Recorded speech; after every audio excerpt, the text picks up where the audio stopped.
It is 8 o'clock and Namaskar Bharat. For the first time ever, we are hosting an MBA Times Fair event specifically tailored towards candidates from India. But if you're joining from any other part of the world, feel free to stay because the frameworks can still be useful to you. And today, on Christmas Eve, we complete our winter fair with Harvard, and the next session will be Wharton. And thank you so much for helping this event succeed. We hope your applications are as successful as you help make this event. The series of live streams that we've done so far consists less of marketing like other MBA fairs do, but more of quality content that focuses on completing important sections of your MBA applications, such as your resume, essays, letters of recommendations, etc. We'll continue that tradition moving forward, and depending on the availability, we'll dive deeper into the application of what we learn here by looking at the samples. So the event is going to be long, and let's get to it. Today, we'll be discussing the Harvard School of Business. And we start with the Muh Dikhai as usual. And this is where you'll be if you manage to get in, and your odds are going to go up if you stay and watch the entire session till the end.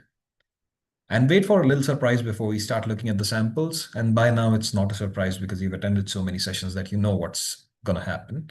So let's put this image in the background to keep you inspired and look at the agenda for the day. So, all right, before we jump into the agenda, let's have a quick heads up. First thing, go ahead and scan the QR code. It will take you to a WhatsApp group that will help you in terms of your questions and answers. So you can drop your questions during the sessions, and then we get to the live Q&A at the end. You'll get those answered right away. Even after the session, if something pops up later, that group is still there for you. Basically, we've fixed the biggest issue with webinars, questions not getting answered. Well, there you go, problem solved. Now let's talk about what's coming up. We'll start with the values that define the school and then look at the class profile. So you'll know both the stats and the kind of personality they're looking for. After this, we'll dive into the essays and the resume, which are the backbone of your application. Then we'll check out some LOR samples and I'll share the tips on those. And you don't have to worry about that because you're not the one writing the LORs yourself. So you can pass the sample on to the recommender who will be writing it for you. All of this will also be shared in the same WhatsApp group. So keep that QR code handy. And I'll wait for 5 more seconds for you to scan the QR code if you need to. And if you don't, you can always take a screenshot, come back to this later. There's a possibility, since the session will be long, the Q&A might actually be deferred, and it might actually just happen right in parallel with the Wharton's Q&A session. And I also understand many of you might have to go to Christmas parties, so I'll not waste too much of your time and we'll get right to it. The motto of Harvard Business School is to educate leaders who make a difference in the world. It's pretty straightforward, a very simple statement, but at the same time fairly powerful because it is all encompassing, because it says they want to educate leaders who want to make a difference in the world, who want to do something that will create something big in the world. So that's Harvard, because if you graduated from Harvard, the expectations are already high enough. So make sure that you think global, don't think small. It's always about that expansiveness that Harvard values in the candidates. Also, in your applications, they're just going to look for character. If you have the character, the scalability is not a problem because Harvard will take care of that for you. They have the resources. If they didn't, then they would not be in the position that they are. So that's the motto. And we have the class profile right here. And we'll discuss more on Harvard's values right after the class profile. So let's look at the class profile and get it over with. They released this recently in the past month. So the class size is at 943 students, which is less than the post-COVID batches. But at the same time, Harvard does touch the 1,000 number. The international student population is at 37%, which is also, I think, a good share of students who also have dual citizenship. So I'm not really sure if this is purely international students, people who are coming from a different country, or is this like a combination of the people who are coming from a different country and people who also are actually American but also hold another passport. So it can also happen. Then we have the GRE median, where the quant is at 164 and verbal, sorry, not herbal, verbal is at 164. The average is at 328. It has gone up by 2 points, by the way. So many of the people have started switching to GRE thinking that it's an easier exam. That's my understanding of it, and which is why we also have something of a share of 44% GRE test takers this year. So it has been an interesting take because GMAT has been going through a transition. So this could be the reason behind it, because like a 2 point jump is at this level is already big enough as it is. Any international students who are coming from India, for example, the people who are considered from the overrepresented pool are supposed to have the 99 percentile in GMAT and GRE as a norm, for example. But in the GRE, if you are somewhere around like 334, like in that range, you should be fine for the overrepresented. Work experience is at 4.9 years. I have always said that the work experience has been usually skewed towards the left, and I know that the deferred MBA candidates have also started joining in. So we can expect this experience to shorten a little bit. It can actually become 4 in the coming years. That's my prediction. Let's see if that happens or not. But if you're anywhere between 3 to 7 years of work experience range, you are actually fine. Mostly it depends on your goals. If your goals are something that requires lower work experience, not higher work experience, generally you should have lower work experience. People who have a goal that requires a higher work experience can apply with that. So it really depends on your goals. It's not really about Harvard, but anywhere between 3 to 7 years is fine to apply. The GMAT score, the legacy is at 730. And like I said, the international students from India who are considered by the admissions team in the overrepresented pool have to have like the 99 percentile, as has been the trend. And the focus edition is at 685. And same reason, you have to have the 99 percentile, actually 99.4 percentile, because the percentile is shifting up for the focus edition over the past 2 years. So around 725 should cut it. As you can see, the share of people who have applied with the focus edition scores 34% and 28% with the legacy, which is fairly even if you think about it. So that would be the GMAT score. That like the share of GMAT score. So you need to be able to do this at your own time, at your own pace, but at the same time, you should also understand that the legacy is getting phased out and the focus has come into the picture. Anyhow, we'll move on to the keywords instead of me rambling too much about those things. Now we are getting into the phase of the applications. So one thing that everyone needs to remember here is that keywords are somewhat important because they'll help you brainstorm your stories based on what Harvard is looking for. And every school has their own keywords. Harvard has its own keywords, and let's see what those are.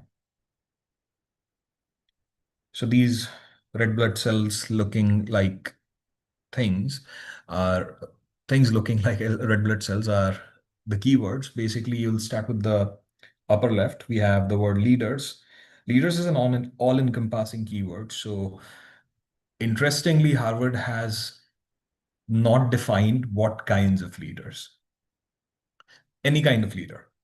So any kind of personality type you have, any kind of leader you are, Harvard has its doors open. And we'll see that when we get to the essays. So if you've had an experience where you had people who saw you as a leader, think about those stories and write those down. Write down the most important ones if possible. So this is how you brainstorm. Then we move on to the second one, which is make a difference. Think about the times in your professional life or like your personal life or even your extracurriculars where you've tried to make a difference for people. And once you have been able to identify that, write down the stories around that. And it's about character, not just about what exactly that story is about. So once you have those stories straight, think about why is that story important to you? Why did you do what you did?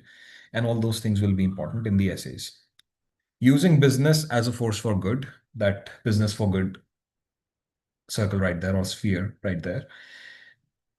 If you have been watching Kaun Banega Crorepati, which is an Indian TV show, very really popular, hosted by Amitabh Bachchan. You'll see that Aditya Birla Group is doing something which is in the same lines as using business for good in some capacity, which is fine. Do you think there is an overlap with this and their children actually going to Harvard, probably in the past year? Because I actually came across someone who was talking about these things. So that is using business as a force for good. And that's another thing that could actually influence how your application is created, because if you're presenting yourself as being involved with using business as a force for good, how exactly are you using it? And where exactly is that brand being reflected for that person who is much higher up in the hierarchy of, like, the socioeconomic hierarchy, you can say, using business as a force for good. That's what they have been showing in all of these TV shows. They have been creating a whole big brand about themselves. So, like, they're probably using that consciously. This is how they want to present themselves. Because in the last 20 years, I've not seen that kind of an ad pop up. So interesting, but at the same time, probably coincidence, probably intentional. Who knows? But the idea is branding. So every time you use business as a force for good of the others, what exactly have you been doing? So that's basically how you have to tackle these things. Then we have other keywords like nurturing diverse teams, creative problem solving, trying to solve some problems for the people. Thinking big, I already started with this thought process that you are someone who needs to be able to think big, and you should be someone who has to be able to create something which will have a scalable impact, which is also like something global. And that is also one of the keywords. So think big, don't just like silo yourself to your job. Think how exactly will your actions impact the world in the future. That's a heavy statement. But at the same time, if you think about it, Harvard is about those kinds of things, and you will be an Harvard alum, most likely in the future. So you have to think in those directions, like how will my actions impact the world in general? Then we have other smaller keywords, but they are still as impactful because those are also the building blocks. We have like your character. I've already told you what that means. Curiosity, impact, being a learner, active listening, having integrity, and being inclusive.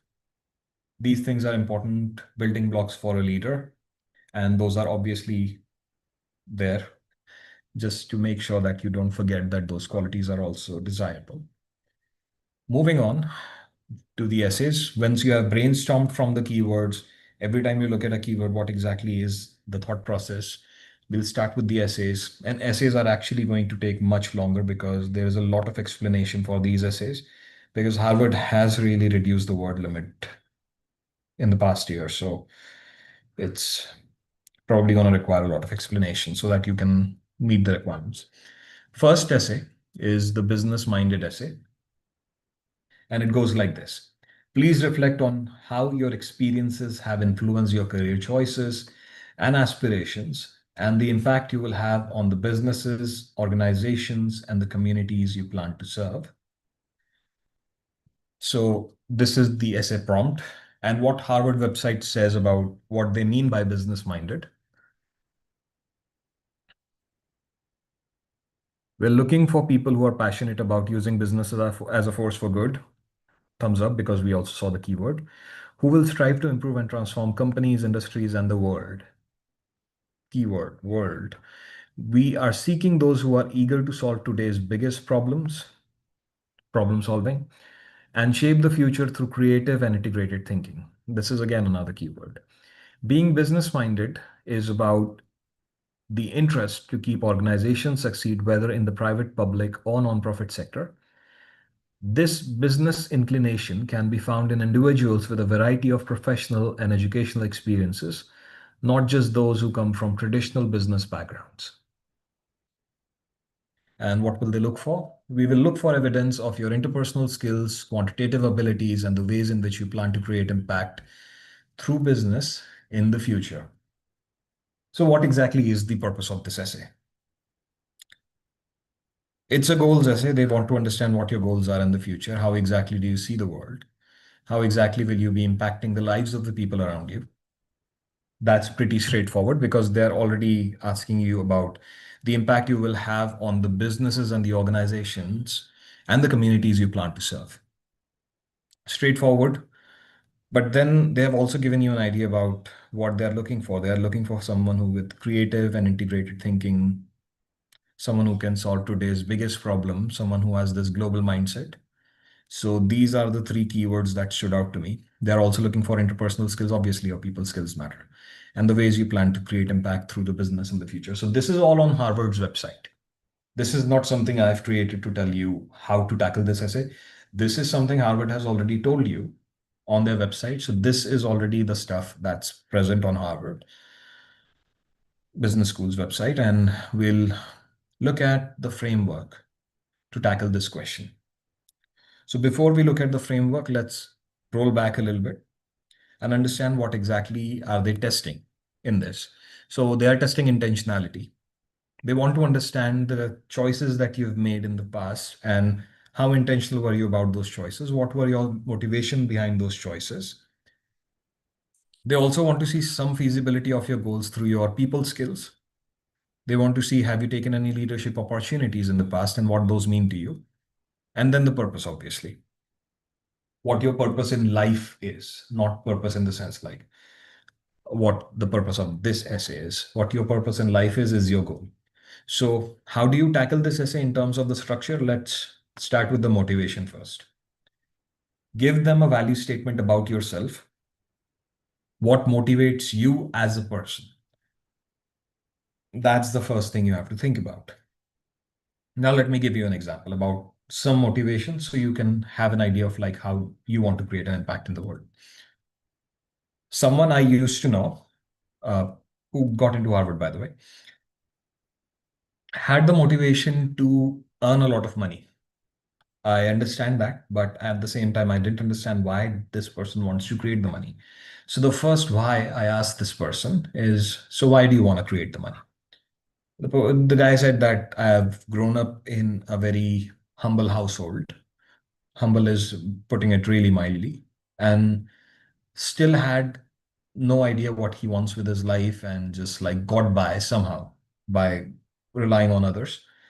So I still didn't get what exactly is the motivation behind that. I just asked that, okay, someone who doesn't have something wants the other thing. There is the gap there. So the gap is one thing. So we found the gap. Okay, there is the gap that this person wants to fill. So we have one thing. I wrote down like grew up in humble beginnings. That's the gap covered. And then we dove deeper into the story. So when we dove deeper into the story, I asked the next question, which was, so why is money so important to you? Why not just get a job? Why exactly do you want to pursue this goal that you have in mind? The goal was basically to be like a fintech entrepreneur in the future. Then things start popping up. Then the patterns emerge. The person's history, like the person's career choices in the past, were also in the finance industry. So basically in fintech, for example.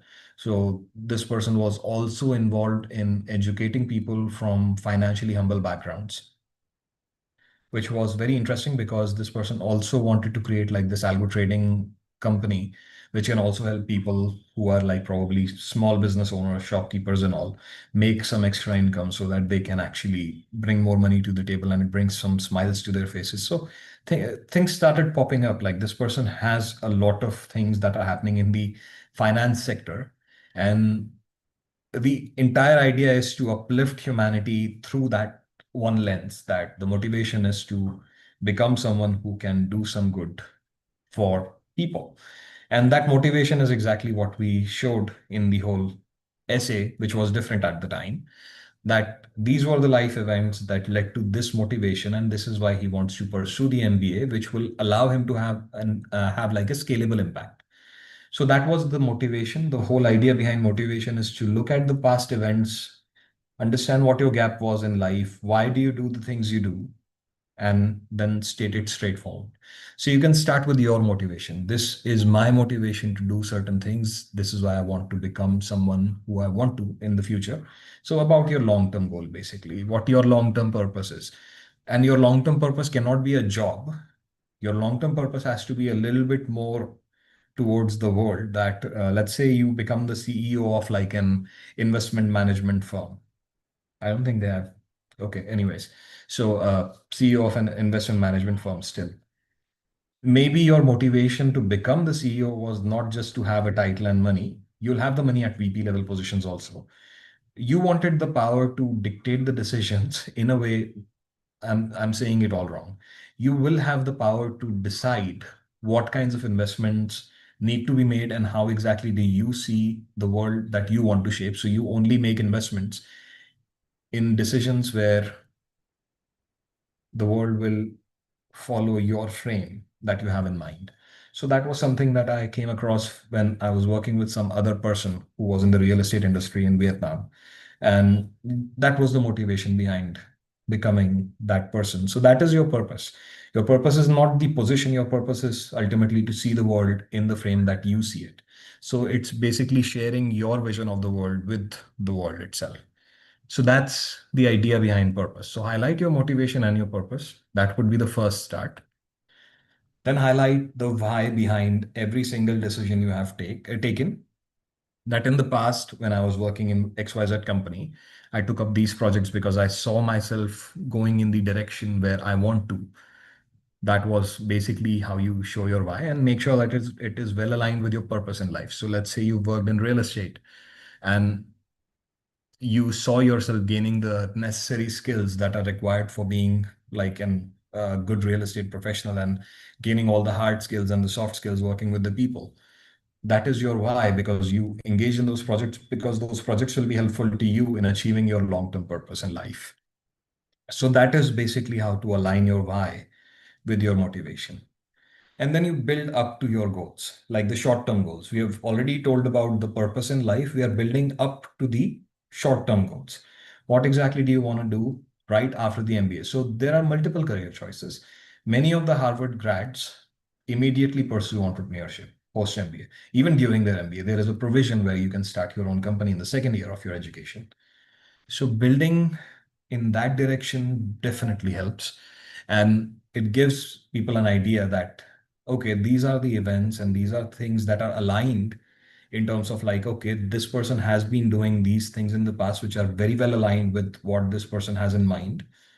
And even the short term goal this person has in mind is also aligned with the exact same motivation or the purpose you see in life.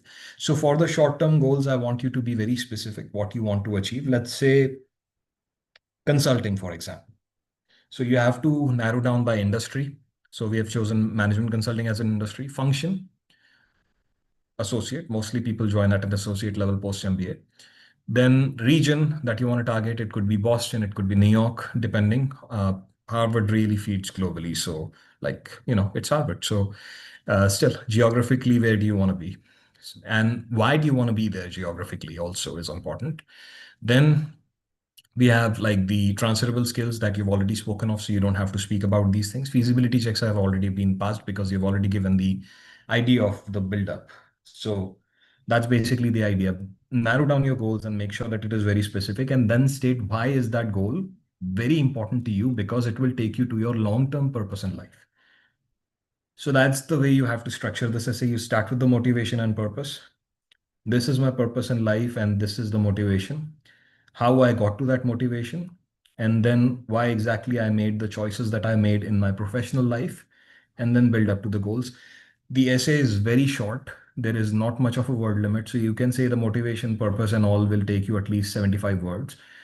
The why and the career choices should take you about 100 to 150 words. And then you build up to the goals and align all of those things. It will take you another 100 words and the word limit is over. So they've literally reduced the word limit. So make sure that you follow the structure that I've told you when you're writing the essay, and then you can get it reviewed from even AI can review your essays. That is this giving out what I'm trying to give them. So that's basically the idea. Then we move on to essay number 2. The essay is the leadership focused essay, and it goes something like this. What experiences have shaped you into the person you are and how you invest in others? What kind of leader do you want to become? So remember, treat all 3 essays as a part of one whole essay, and they are trying to ask different things. And again, on Harvard's website, they have given what they mean by leadership focused, and this is what they mean. We're looking for individuals who aspire to lead others towards making a difference in the world. Those who recognize that to build and sustain successful organizations, they must develop and nurture diverse teams. Leadership takes many forms in many contexts. You do not have to have a formal leadership role to make a difference. We deliberately create a class that includes different kinds of leaders, from frontline managers to startup founders to the behind the scenes thought leaders. And we already discussed this when we were talking about the keywords that Harvard has just said the word leader. They don't care what kind. That's the beauty of it. Because, like, what kind of a leader do you want to become? Is it essential for what purpose you have in life? That's what matters. It doesn't matter what kind of a leader you are. So, that is the diversity of leaders, that your personality can still be different, but it has to be there has to be at least one personality, not just some like stuff that is already in your head. So one personality that defines who you are as a leader. So that's the leadership focused essay. And if you read on the top, they say those who recognize that to build and sustain successful organization, they must develop and nurture diverse teams. So this is where the diversity of thought comes into the picture. That people who are different from you, how do you work with them? What kind of leader are you when you're inclusive? What kind of leader are you when you don't have to be inclusive? It can be anything. And what are they looking for? This is basically what they're looking for. Your leadership impact may be most evident in extracurriculars, community service, or your professional work. So anything is fine so long as it is a leadership experience. People who have, for example, worked in very hierarchical organizations where there have not been many leadership positions available for them, they can talk about community initiatives or extracurriculars. But in general, I would recommend sticking to professional work because you have to show that alignment to your long-term purpose everywhere, not just in this essay or that essay or the third one, all essays. So make sure that you stay true to that one. Like you can call the purpose as the North Pole, that, sorry, North Star, not North Pole, as your North Star, and everything has to be directed towards it. Basically like a living room when everything is directed towards a TV or something where people can, like, have a focus. So your focus should be on the purpose. Everything should be aligned with that. So let's look at the framework now. And before we look at the framework, let's see what is being tested in the leadership focused essay. They're trying to see your origin story. So in the past, I've given you the idea about why you did the things you did in terms of your professional experience, aligned with the North Star that we have in mind, which is your purpose. Now they're asking about certain quality of yours that gave you that motivation and that shaped you into the person you are and that shaped you into the leader you became. So that is about the experiences from the past. And this essay is not giving you that much word limit either. So one backstory will be fine. So origin story of your leadership, like basically the kind of person you became. Because when you expose people to certain stimuli, they have a different response to that. Because there is a saying, two men look through the same bar, one looks to the mud and another looks to the stars. So your position can be the same as the other person, but maybe you are someone who's just like, the star shooter, you can say, like someone who shoots for the stars is not a star shooter, but like you get what I'm trying to say. So your origin story, your leadership style have to have the same alignment, that I was exposed to these kinds of experiences, which made me more like probably fragile, probably made you more strong, probably made you resilient. Your story, not mine. So your origin story is completely on you, except one thing, that it has to be well aligned with your leadership type. Because let's say you've been fairly privileged in life to not have to face such hardships like being in a war-torn country. And I do consider myself privileged in that sense, because if had I been in one of those places, I would not have been doing this webinar, obviously. Like there are like survival problems happening in real time there. So like obviously I will not say my leadership type is someone who is a crisis leader. So like naturally that has not happened. So why will I become a crisis leader? So that alignment matters. Then you have to find the values fit with the school of business, which is obviously like Harvard's strength, that you should be someone who is able to create an environment which is more about others, more about the world, a think big kind of a value system. So that's basically the idea. And we already talked about the response to situations and the shared purpose that you share with the people around you. Because once you're following your goals, you usually have yourself in mind, but what about the others? Because there are like 943 other students, which we saw in the class profile. So what happens to them? Do you have a shared purpose in mind? Because let's say you want to go in consulting post MBA, nothing wrong with it. What is the shared purpose there? That probably you guys want to succeed in that industry and you can help each other succeed. True, that's absolutely true because network matters. What else is the shared purpose? You want to probably exit, the other person wants to just carry forward. That's not a shared purpose, that's just like splitting. But then finding common grounds with the others, understanding why they are at Harvard, and do you have a shared vision or not, it will allow you to invest in the people who have a shared purpose with you. So this is something we also discussed in the Darden session about shared purpose. What is your shared purpose with that of the other people? So shared purpose is kind of important. So make sure you keep that in mind because it will play a role when you talk about how you invest in people. Then we have the ambition fit. And this is actually coming from the same guy who I worked with in the past. And no, that he didn't get into Harvard, but there is a very good reason behind this. So the person was ambitious, yes, but the person was at the same time looking to create an empire with no backing, no support, no kind of character recognition. The character also doesn't match, but just wants to have an ambition to create an empire of some sort. I just don't understand how exactly will that ambition fit into the business school. So there was a very good possibility that he would have been rejected had he applied with the exact same essays that he went with. Fortunately, we didn't let that through, but there were other reasons he got rejected for. So how do you structure this essay? Give them the backstory of who you became as a person and how that came to be. Simple, straightforward. Then once you have given them the idea of like what experiences have shaped you into the kind of leader you are, let me give you an example so that you can understand this also. So there are many kinds of leadership styles. There is the authoritative, there is democratic, there is complete hands-off leadership, laissez-faire, so like there is a word for it. And then there is also like the other kinds of leader who are fairly flexible in situations, adaptable. So there is the flexible leadership style. So let's take flexible leadership style because it is all encompassing, because you kind of like change your leadership style based on the events. So maybe you're someone who is kind of like a change maker, and change makers are also welcome at Harvard. Like I said, all encompassing leaders.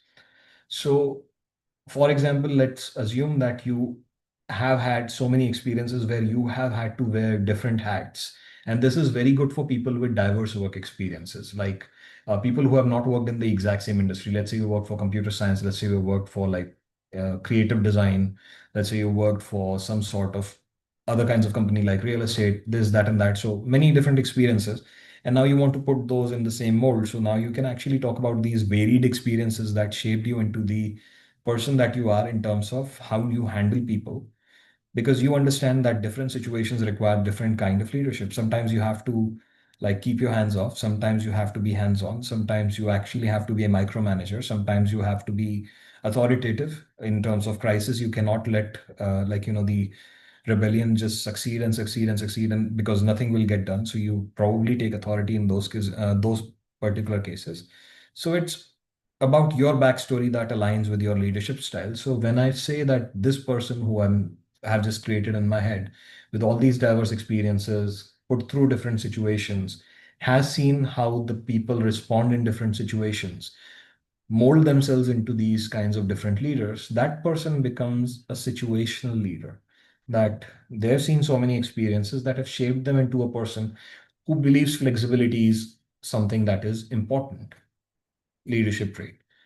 And that is actually the most welcome leadership style, because quite honestly, most of the other schools would want to just see collaborative leaders.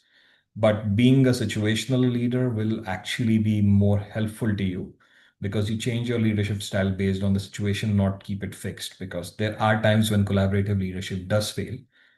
And Harvard doesn't like failures because it is the world-class institution that it is known to be. So obviously, it's looking for the best. Next, you move on. Now we are back to the frameworks. So next, you move on to how you empower teams, because you've given the idea of your leadership type, but you've not given the idea of how you invest in people.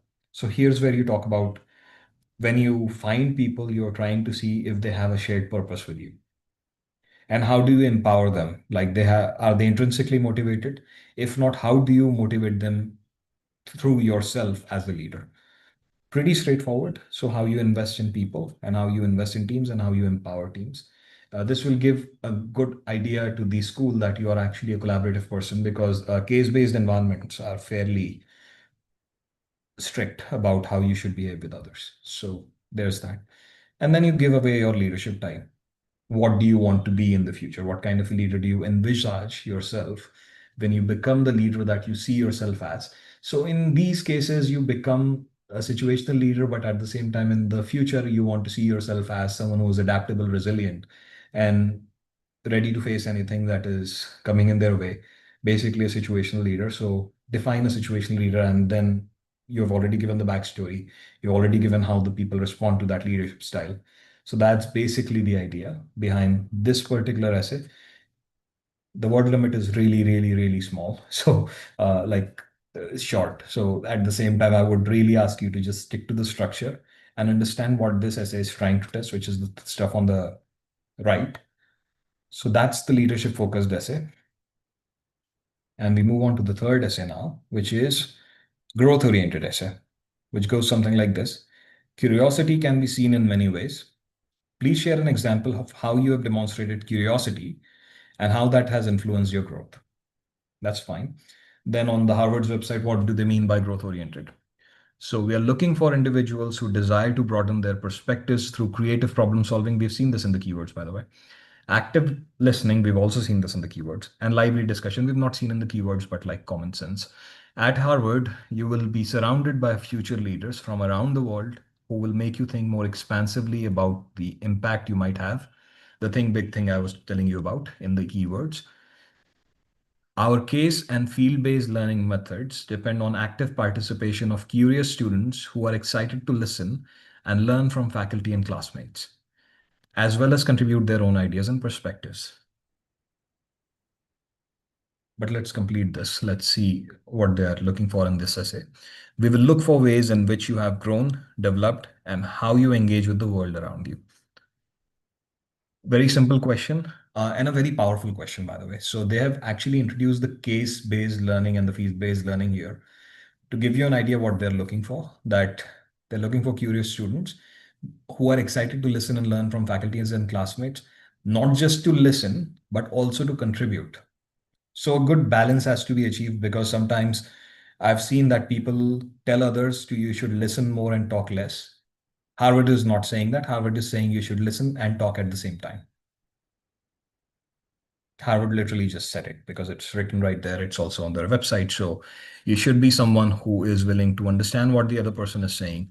But at the same time, you should have your own thoughts ready and in a coherent fashion so that you can contribute to those case discussions. And that brings me to the frameworks. So what exactly is being tested in the growth-oriented essay?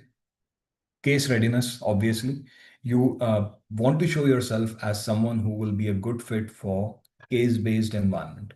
How do you show that? From some past experiences, and we'll see that when we look at the framework. Diverse teamwork, whether you're able to take different ideas and come to a conclusion of your own. Not everyone's conclusion. You're not yielding to what the other person is saying because you want to please them. I know how the diverse teamwork works.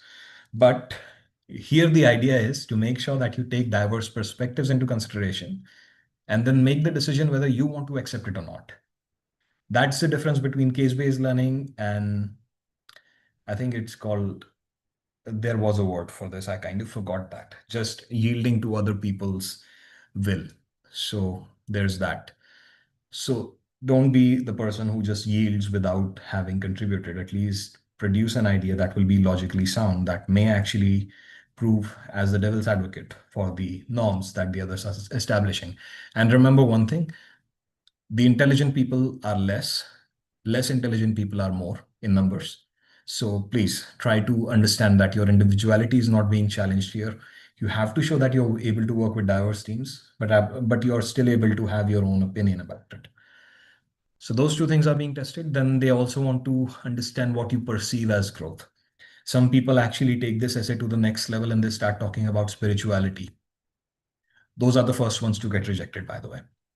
The second kinds of people who get rejected are people who are literally talking about vague stuff, which has nothing to do with their North Star, which was supposed to be their long-term purpose in life. They're just talking about like, I grow in this direction, 1% better each day, and all those mugged up shit.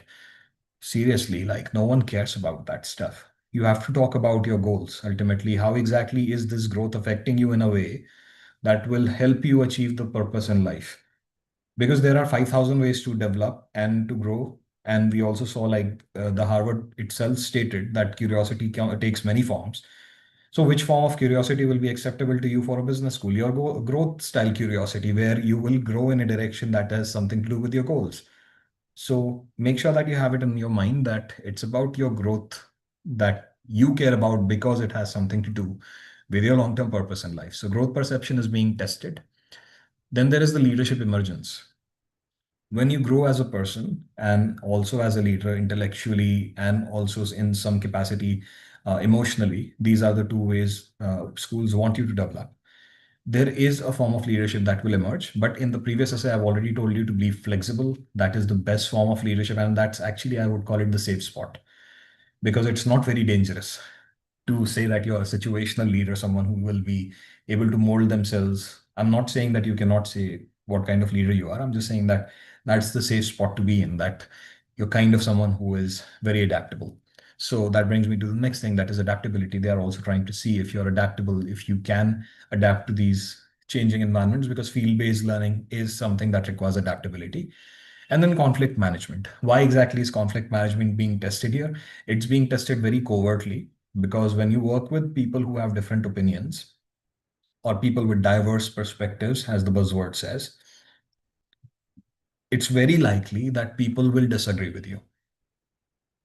Extremely likely. And sometimes it's both the sides are logically true. Let's say there are two parties in your team, two people are saying one thing, three people are saying something else. Both are logically correct, but ideologically different. So in those ideological differences, conflicts can arise, and those ideological differences should not be the point of conflict. So they're trying to test this kind of a thing in your conflict management skills in the story that you will tell them.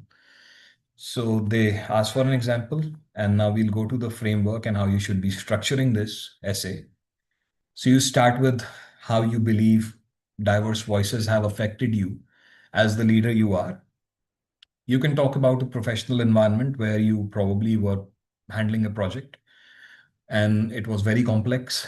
There were instances where you wanted to show some integrated thinking, but understanding it from the ground level was something that your team members could give you. So listening to those diverse voices. So talk about the diverse voices, where exactly that event started. Why was that important?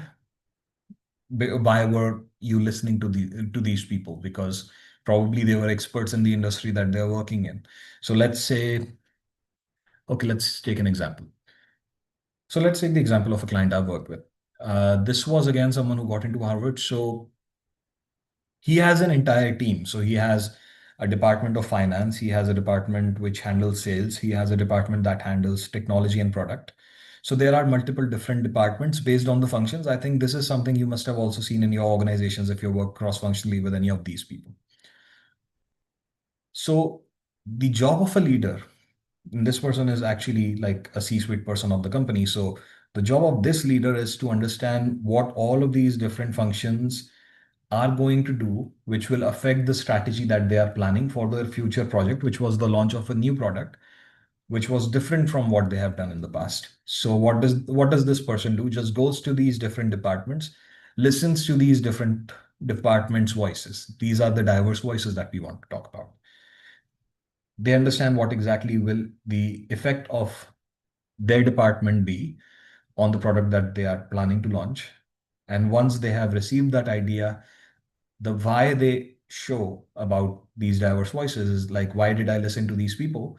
Is that once I listen to these people, I get an idea that we are going in the right direction. Maybe the product will be a success, maybe the product will be a flop.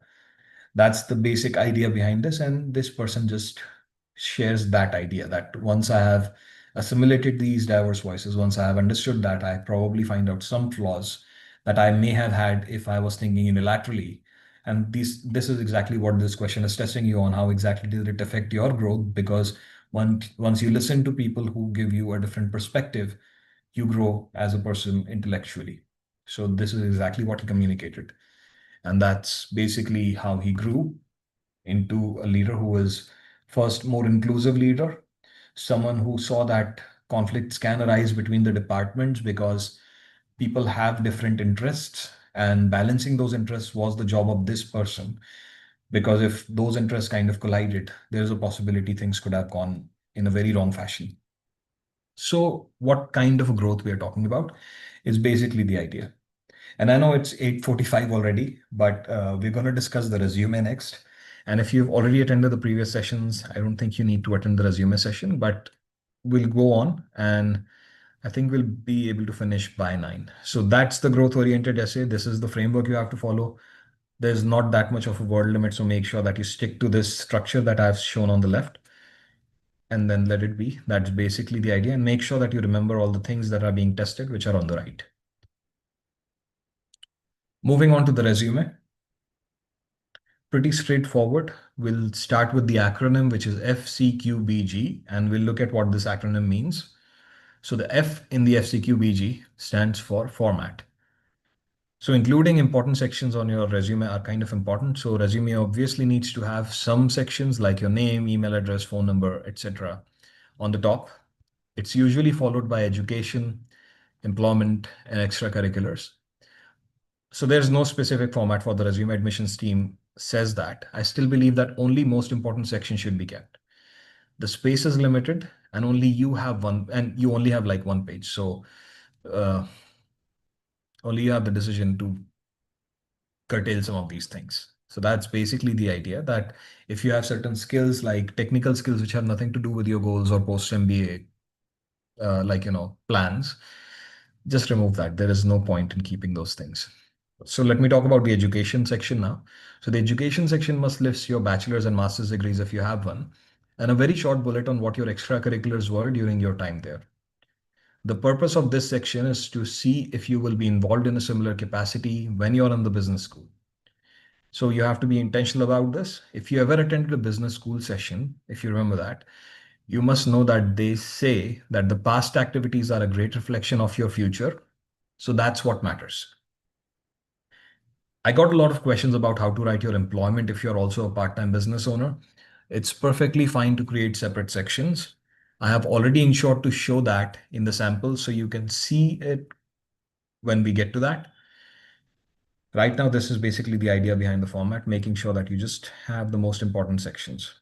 In the Q&A and when we discuss the samples, you can actually see what I'm talking about. C stands for consistency. And by consistency, I mean the consistency in the format of resume bullet points. And the most popular industry format is PARS format, which stands for problem, action, results, and skills used.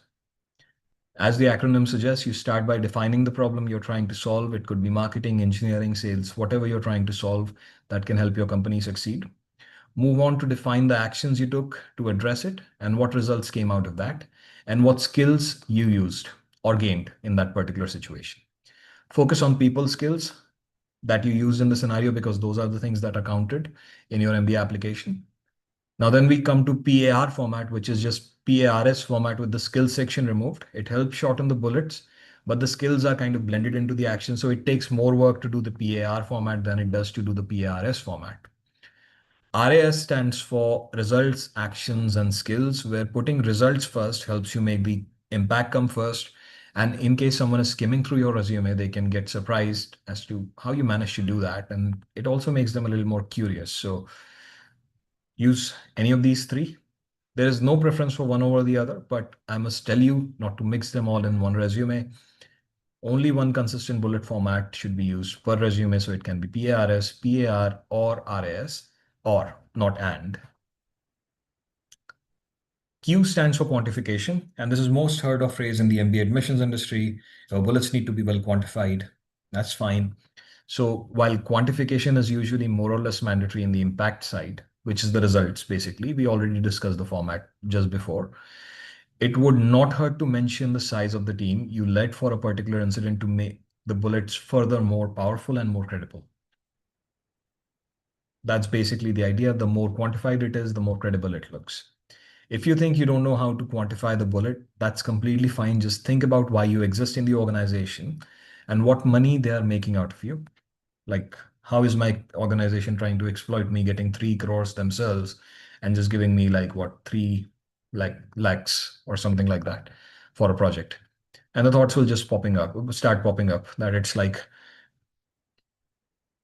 I'm just making 3 lakhs with the organization, got 3 crores for the project that I was doing. That is exactly what we mean by quantification because your project was worth 3 crores.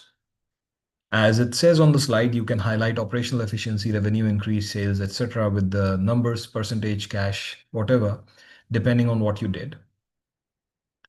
Just remember that you need to enter the currency of country that you are applying to. So for Harvard, that would be US dollars. And I know that because of the purchasing power parity and the exchange rate difference, the converted amount may look smaller in dollars. So you can accompany this with percentage change in something to show a greater impact. See, very simple. In case you think that your impact was small, you can always show some percentage difference so that they can understand that for you that was big. B now stands for branding. And I usually explain it in this way. A hero can rarely be a sage and a sage can rarely be a rebel. All three have different personalities. A hero is someone who steps in and takes the responsibility for the people and solves their problem to rally people behind them. Then we have the sage who shares the wisdom to solve people's problem. People rally behind them because of their intelligence. A rebel is someone that disrupts the status quo by creating something completely different from what used to be. And the rebellious attitude and uniqueness attracts people who rally behind them because they were too frustrated with the status quo. All three are leaders because you can see that people are rallying behind each of these personality types. And we have been discussing that from the beginning, that you have to define what your leadership style is. I did say flexible leadership style is appreciated, but that doesn't mean that you're a flexible leader. That only means that flexible leadership style is one thing. But does that mean that your entire personality is flexible? No, because you have to have a personality of a sort. And if your leadership style complements your personality, that is exactly what the business school is looking for. So show yourself as the business leader you are. And the way you show your brand has to stay consistent in your essays, resume, and letters of recommendations.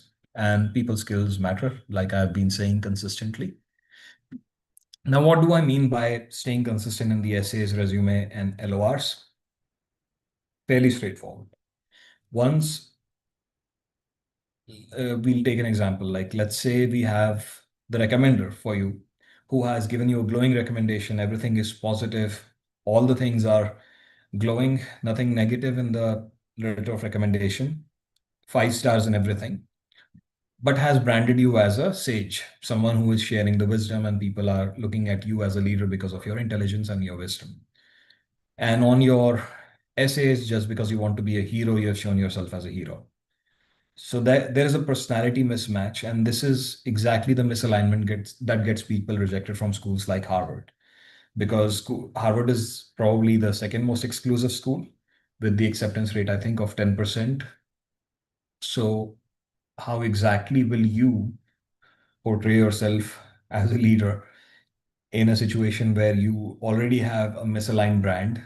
Things have already gone wrong with your application and you can't even get in. So there's that side of branding that you need to take care of, that your recommender should know what kind of a brand they have to put on you. Then we have G, which stands for goals. So FCQBG, as you can see in the top tab, and we are on G now. So this is perhaps the most overlooked part, that you forget that your resume needs to contain transferable skills more relevant to your post-MBA goals. Here is how you can modify your resume to meet those requirements.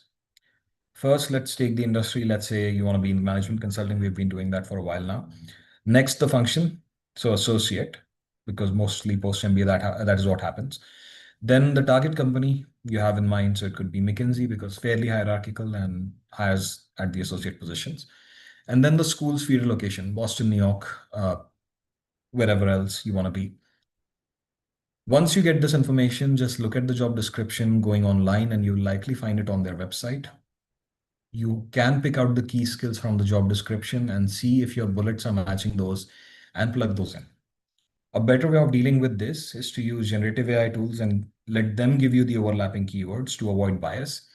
So I'm just asking you to use AI as a tool, not to create the resume bullet. So you're just putting your resume bullet points, which you have created yourself, in the generative AI and the job description just to get you the overlap. You're not using AI to create your application at all. Definitely not suggested. And that completes our Harvard session for the day.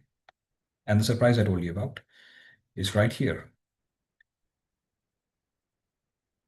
MBA Times is offering the Hail Mary service at a discount of 50%. You will only have to pay $250 per school to get a personalized one-time feedback on your whole application from resume and essays to extracurriculars. You can use the code HBS Mega Fair 2025 to avail this offer. And you just have to scan that QR code right there on the left. We also have bulk discounts should you choose to opt for it. The website will have an option to select the number of schools, so you can scan this QR code and it will take you to the website. Alternatively, you can visit MBA Times by going to www.mba-times.com/code to request the code yourself. And this offer is limited to the Mega Fair registrants and attendees only. So I really hope this long session was useful to you. And since we all only have like 5 minutes to move on to the next session, I'll still share the Q&A group with you. You can scan this QR code and get to the Q&A group. I'll end the live stream and I'll see you in the Q&A chat right next to Wharton, I think.